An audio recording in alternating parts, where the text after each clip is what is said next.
And here is a story called Zeitgeist by Scott M. Peterson. He called a little bit earlier and we talked about some things. I don't know. I tend to interrupt people who are trying to tell me something. I'm not really getting any better at that, but I'm trying, and that's what counts. Trying. Why be trying when you can be difficult? Why be difficult when you can be impossible, is what I always say. Zeitgeist, Scott M. Peterson writes, there's a recording you should listen to. It can't be found on today's iTunes or yesterday's Top 20, but only on YouTube, recorded by a group you've probably never heard of, Red Hot and Blue. Backup vocals were sung by soul legends Isaac Hayes, Chuck Jackson, and Sam Moore. Keyboards by Billy Preston. Rhythm by B.B. King. And brass by the Memphis Horns. The lead guitar and vocals were done by a talentless white boy named Lee Atwater. The song is called Bad Boy. It's all about talent, baby. Those who've got it, those who don't, and those who transform it into Zeitgeist. Atwater did just that as a young Republican strategist from South Carolina. He made conservatism sexy, broadcasting information about political opponents that didn't merely defeat them, but fucking ruined them.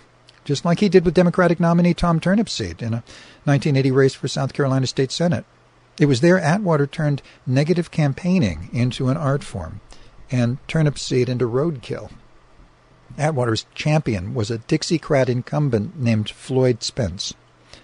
Turnipseed was the only serious challenger he'd ever faced, so, as if by magic, a reporter made the announcement at a press conference that Turnipseed, quote, has had psychotic treatment, something Atwater backed up by telling reporters that Turnipseed, quote, got hooked up to jumper cables, but only off the record. That comment made national TV, marking the end of Turnipseed's political career and the beginning of Atwater's, propelled by a handful of incredibly talented black musicians, including B.B. King. Oh, and their Zeitgeist. In 2000, Atwater's playbook was used against Republican presidential candidate John McCain in a telephone push poll asking South Carolina voters, if they'd vote for him if they knew he had illegitimately fathered a black child. So, of course, South Carolina voted for W, and the disaster that followed. All thanks to the awareness created by Lee Atwater, even though he was 10 years in the grave, thus immortalizing his Zeitgeist.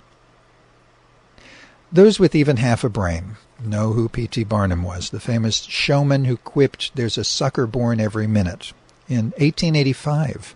Well, guess what? The U.S. birth rate was then 1 every minute, meaning that under the right conditions, everybody's a sucker.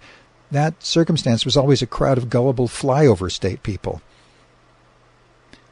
Whipped into a fervor by clowns and circus animals, while Barnum's operatives picked the pockets of the distracted. A decade before that, Black Bart robbed stagecoaches with it, really, setting the scene of the crime with painted sticks that looked like rifles, then throwing his voice around to make it seem like an entire gang was involved.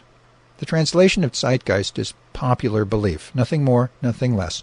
The word is German and was exploited most notably by Germans, especially by political strategists like Adolf Hitler in his 1925 book titled Mein Kampf, a lie that turned fascism into fashion with the stroke of a pen for 2 decades, all on the backs of the oppressed, many of whom happened to be musicians.